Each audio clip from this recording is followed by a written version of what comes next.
Projemiz İnsanı Yaşat ki Devlet Yaşasın projesi. Din Öğretimi Genel Müdürlüğü Sanat Edebiyat Projesi kapsamında hocamızın yazdığı proje din öğretiminden destek almaya hak kazandı. Bu anlamda okulumuzda bir tiyatro kulübü kuruldu. Bu 14. kezdir de bütün öğrencilerimize izlettik, öğretmenlerimize.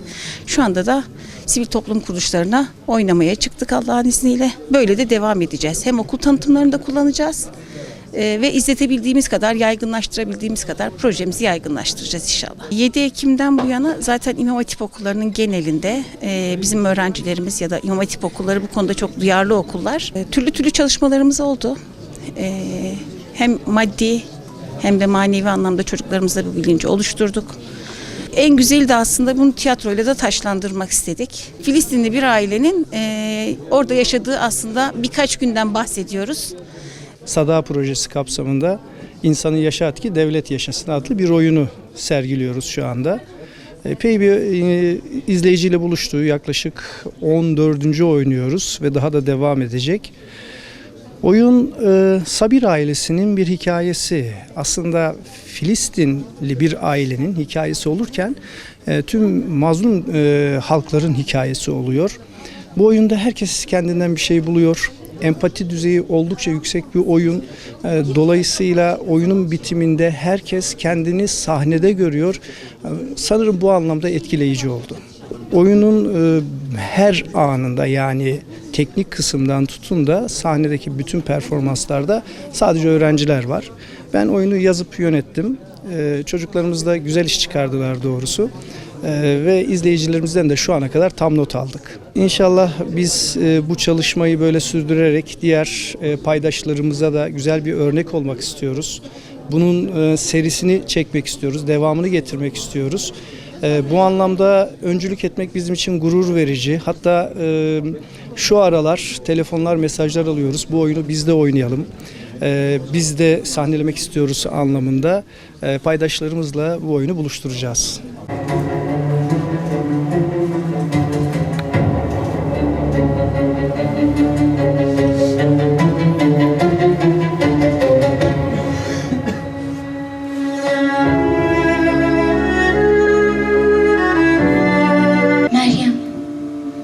Sabir ailesinin annesidir. Çocuklarını çok sever. Çok merhametli ve disiplinlidir. Ülkenin seçkin doktorlarından olan kocası İsrail askerleri tarafından bir gece kaçırılınca evin hem annesi hem babası olmuştur. Ve evin büyük kızı Hanne 23 yaşındadır. Evin en olgun çocuğudur. Babası kaçırılmadan birkaç gün önce nişanlanmıştır. Ailesine ve özellikle küçük kardeşine destek olmak için bir hastanede hemşire olarak çalışmaya başlamıştır. Ve evin ortanca kızı Amal 15 yaşındadır. Hırçın, atik, deli dolu bir kızdır. Babasının kızıdır. Babası kaçırılınca okulundan ayrılmak zorunda kalmıştır. Annesine destek olabilmek için konforlu yaşamını bırakıp bir fırında çalışmaya başlamıştır.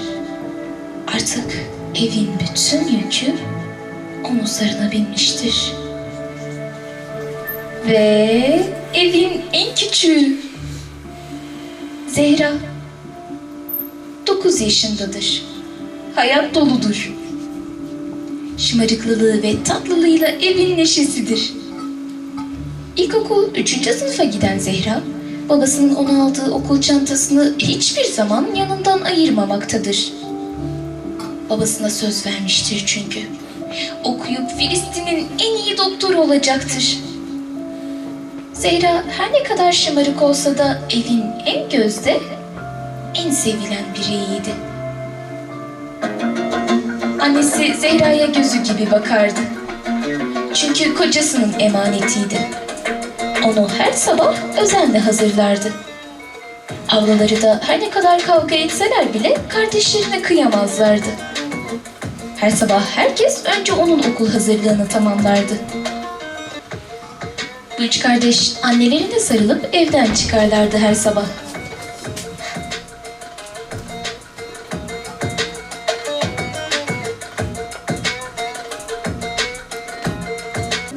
Bir ev vardı.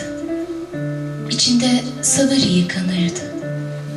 Sabahın ilk suyuyla. Bir ev vardı.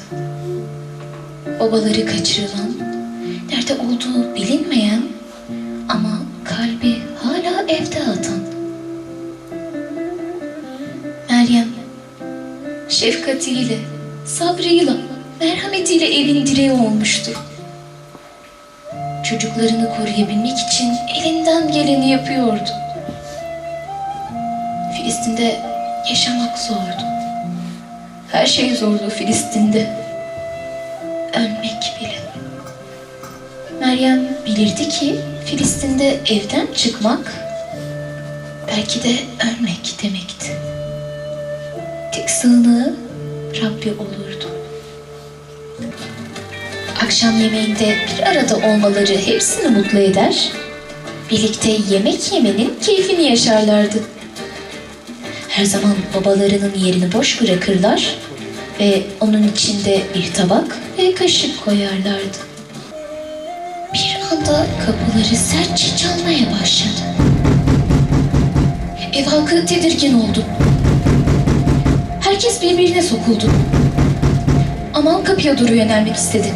Annesi ona engel olmaya çalıştı. Derken içeriye birden İsrail askerleri girdi. Ve her yeri dağıtmaya başladılar. Bütün eşyaları alt üst ettiler. Katil İsrail askerleri herkesi ite kaka dışarıya çıkmaya zorluyordu.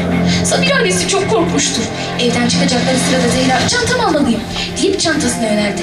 Çantasını alır almaz evi terk ettiler. Onlar için hayat artık çok farklı olacaktı. Bundan böyle Sabir ailesi babasız kaldıkları gibi evsiz de kalacaklardı.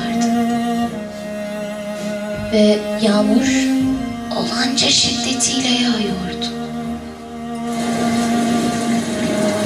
Sabir ailesi birbirine sokulmaktan başka yapacak bir şey bulamamıştı. Daha az önce evlerindeydiler. Ama şimdi tüm aile dışarıdaydı. Yağmur, şimşek ve gök gürültüsü devam ediyordu. Sığınacakları bir yer arıyorlardı. Etrafa bakındılar. Ama uzaklarda bir saçak fark etti. Hemen onun altına sığındılar.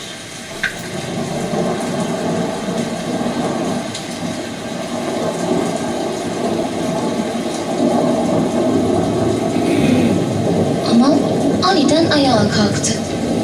Bir şeyler yapması gerekiyordu. Babasının kızıydı o. Birden aklına çalıştığı fırın geldi. Oraya gidip un, ekmek ve belki çadır için bir şeyler bulabilirdi. Annesine hemen döneceğini söyledi. Ve yağmur sesleriyle gözden kayboldu. Ama elinde bir çadır yapmak için bazı malzemelerle ve bir çuval unla çıka geldi. Herkes çok sevindi ve her biri bir işin ucundan tuttu. Çadırı kurmaya başladılar. Bu çadır ne kadar idare eder bilmiyorlardı. Babasının küçücük kızıydı o. Açlığa dayanamazdı. Hemen hep beraber bir un çorbası yapmaya karar verdiler. Hatta ekmek bile yapabilirlerdi. Ancak biraz sonra olacakları tahmin bile edemezdi.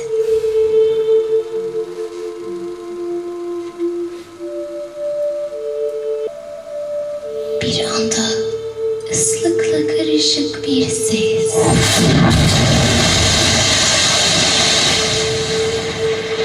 Çığlıklar, bağırışlar.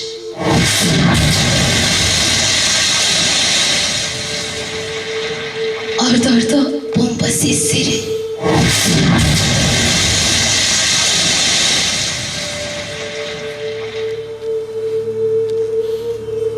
Etraf alev alevdi.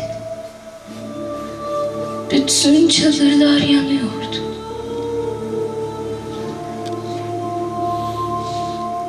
Ama kardeşlerine ve annesini arıyordu. Zehra'yı bulmuştu. Hemen ardından da annesini. Peki anne? Anne neredeydi?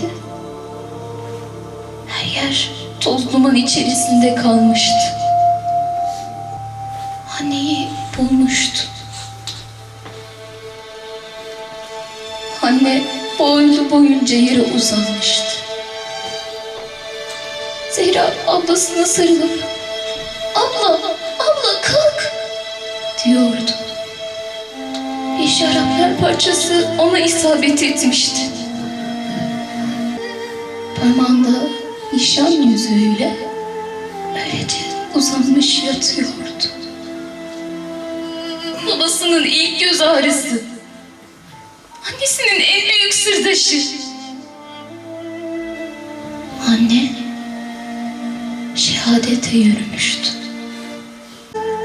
Kolay değildi. Evet, ilk göz ağrılarıydı o. Artık anne yoktu. Filistin'de İsrail'in zulmü, katil İsrail'in zulmü, terörist İsrail'in zulmü devam ediyordu. Peki Filistin'de bunlar yaşanırken dünyanın geri kalanında neler oluyordu sizce? Yani İslam mevcut insan bakiyesini değiştiriyordu adeta. Bazı insanlar böyle vurdum duymaz hareket ederken bazıları da tepkilerini her fırsatta dile getiriyordu. Filistin sesleri dalga dalga yükseliyordu. İspanya'da, Roma'da, Fransa'da, Türkiye'de, New York'ta insanlar tek yürek olup yürüyorlardı. Gün geçtikçe insanlar daha da bilinçleniyor, boykot artıyordu. Birçok marka iflasın eşiğine gelmişti. Dünyanın her yerinde Filistin için protestolar devam ediyordu.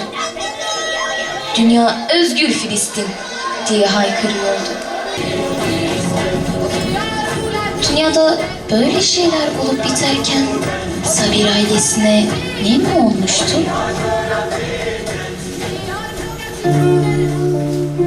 Artık onlar 3 kişiydi. Anne aralarında yoktu. Bu direniş başka bir şeydi. Savaş öyle bir şeydi ki önce insanın ruhunu, sonra bedenini, sonra da vatanını öldürüyordu. Ama insan yaşamalıydı. Yaşamalıydı ki devlet de yaşasın. Devlet yaşasın.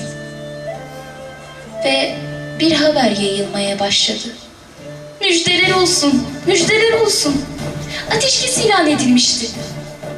Artık katil İsrail bomba atmayacaktı. Babası alıkonulduğu hapishaneden çıkacaktı. Evet, Zehra babasına kavuşacaktı artık. Özlem bitiyordu. Her şey eskisi gibi olacaktı. Yaşasın, babam gelecek. Babama kavuşacağım. Evet, babam...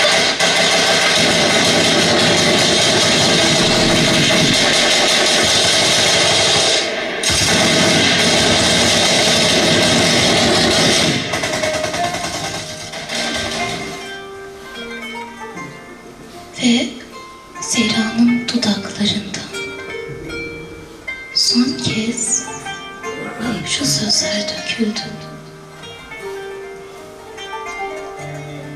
Baba, ellerimi bırakma.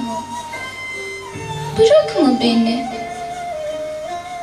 Ne olur baba, bırakma beni.